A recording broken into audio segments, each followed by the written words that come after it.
So today I've got this Toyota Corolla 97 model, 1.8 liter, and what I'll be doing is I'll be draining the coolant, doing engine flush, and then just putting in new coolant again. These are the tools that you'll need to flush your coolant system. You need some pliers first of all to take off the clamps for the hoses. You can remove the hoses from the engine and the radiator. Then you're going to need to also remove the splash shield underneath the vehicle, and you need a 10mm socket and a ratchet for that. And then once you've drained all the coolant from the radiator, you need to remove the drain plug from the engine. That's a 14mm socket, and you need at least 2 extensions and a swivel connector for them so that they can reach in a kind of hard to reach place. I would also recommend eye protection and some gloves because you're working with coolant, of course. Then of course you'll need a drain pan to catch all the coolant, as well as empty containers so you can put that in. These need to be recycled because, as you know, the coolant is very toxic. What I want to do now is take off the splash shield on the passenger side, just underneath here, and it has 4 bolts and 2 screws. The bolts are pretty short, and so are the screws. So once you've taken the splash shield off, you'll have access to the Petcock valve. So the bolts and screws were taken off with a 10mm socket, and then you have access. This is the Petcock valve right here on the passenger end of your radiator, and the coolant will just drain out right here. This it's plastic, so be careful when you open this, either by hand or if it's not budging, then use a small pair of pliers, but be careful not to break the plastic. As you open this up, it drains right out.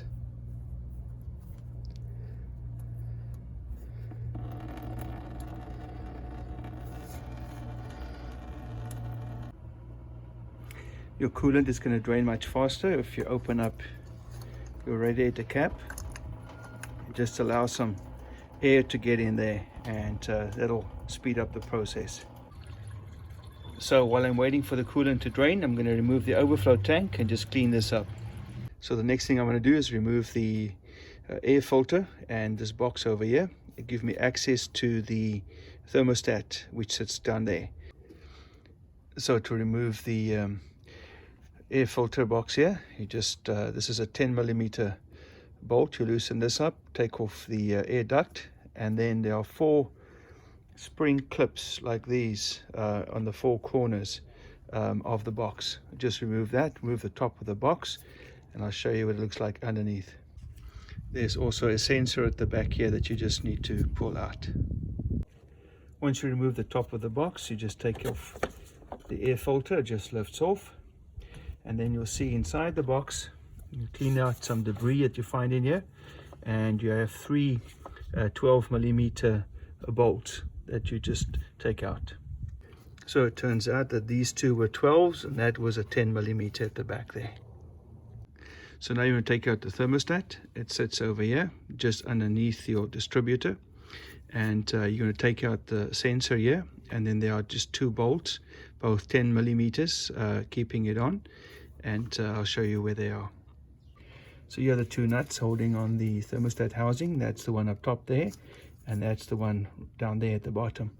They're fairly easily accessible.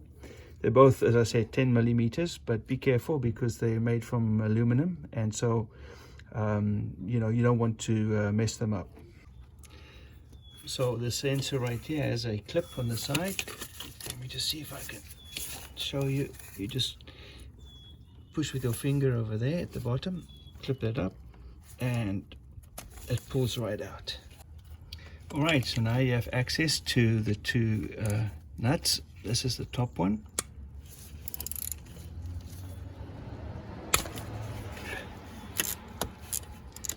And this is the bottom one.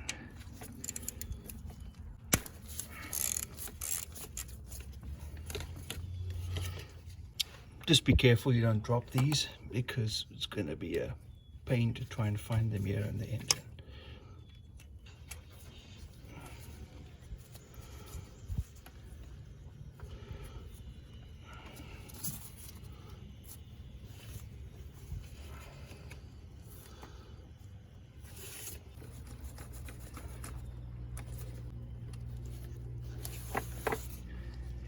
As you take out the thermostat, just make sure you see the orientation of it.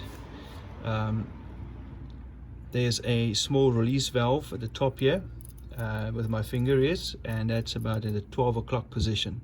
So take a note of that. And this one is in fairly well. So I need a bit of help from my screwdriver to get that out.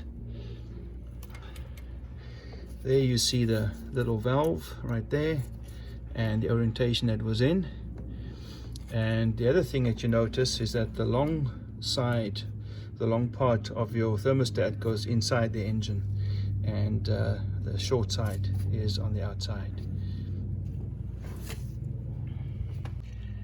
Since I'm going to be doing a flush on the system, I'm just going to take the gasket, the seal, and put that back in, and just close it up again, and then the coolant will be able to flow freely through there as I flush. So now, as I prepare to flush the coolant out, I'm going to just splash proof the engine, put some plastic over the alternator there, over the distributor, and over any electrical connection that is close by. And then these hoses will be removed, and I'm going to just flush it with a garden hose, sending the water right through the system. Okay, so now what we're going to do is just flush this with a garden hose. We've just waterproofed the critical components so we don't get any of our electrical wet here. But what we're basically going to do is just put the water in, and it's going to run through the whole engine, and it'll come out on the side.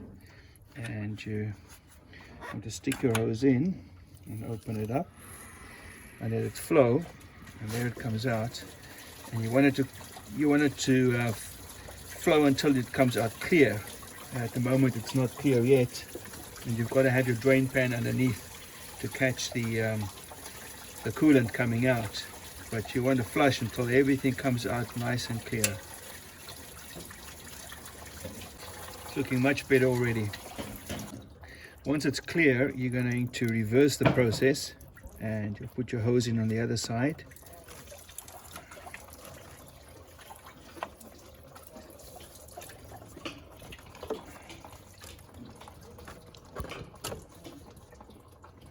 And now it's going to flush the other way.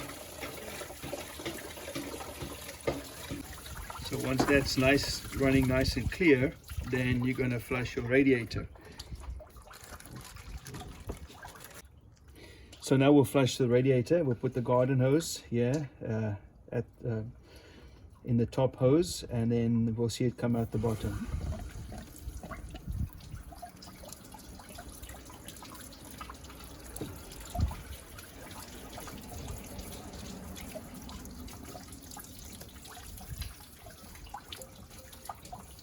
It's not coming through.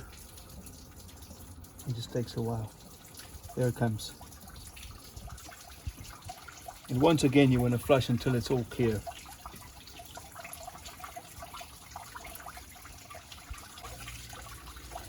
Once you see the clear water coming through, it's time to do a reverse. You'll stick your garden hose now in the bottom hose, and then you'll see it come out the top, as it just reverses right through the radiator.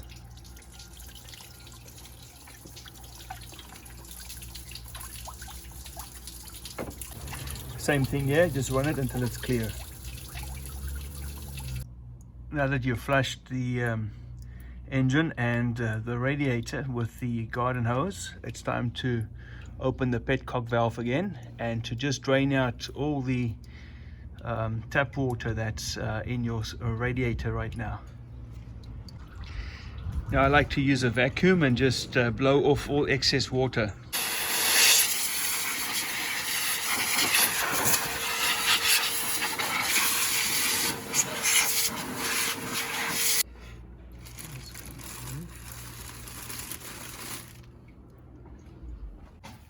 The last thing now to do is to drain the tap water from the engine, and the drain plug is just to the left here of the oil filter.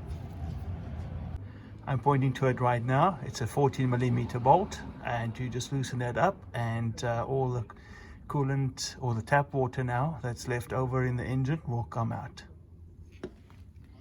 The best way for me to access that is from the top right over here with an extension and a 14mm socket.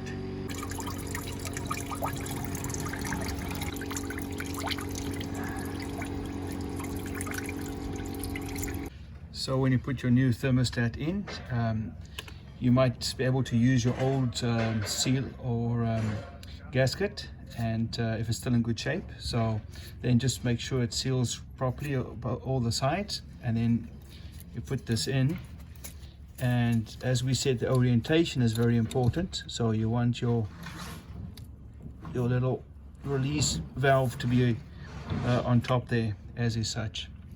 Then it's just a matter of bolting it back on, and don't over tighten this, because you can really damage these nuts. It's only aluminum. I think it's about 10 Newton meters if you want to torque them. Otherwise, just use a 1/4 inch ratchet for that, so that and choke up a little bit so that you don't over tighten them.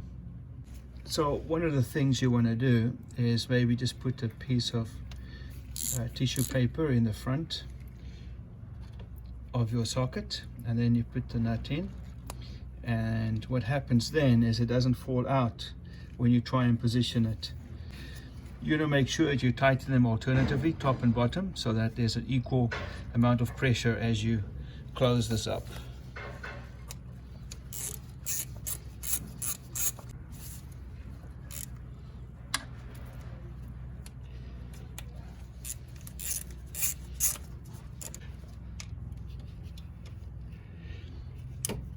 So I'm going to torque these to 10 Newton meters.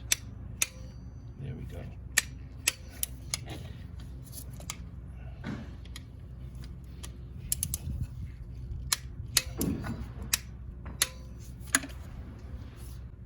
Then you want to make sure you plug in all your sensors again, put back your air filter, and if you've removed the battery, all that, and then you're ready to refill with coolant.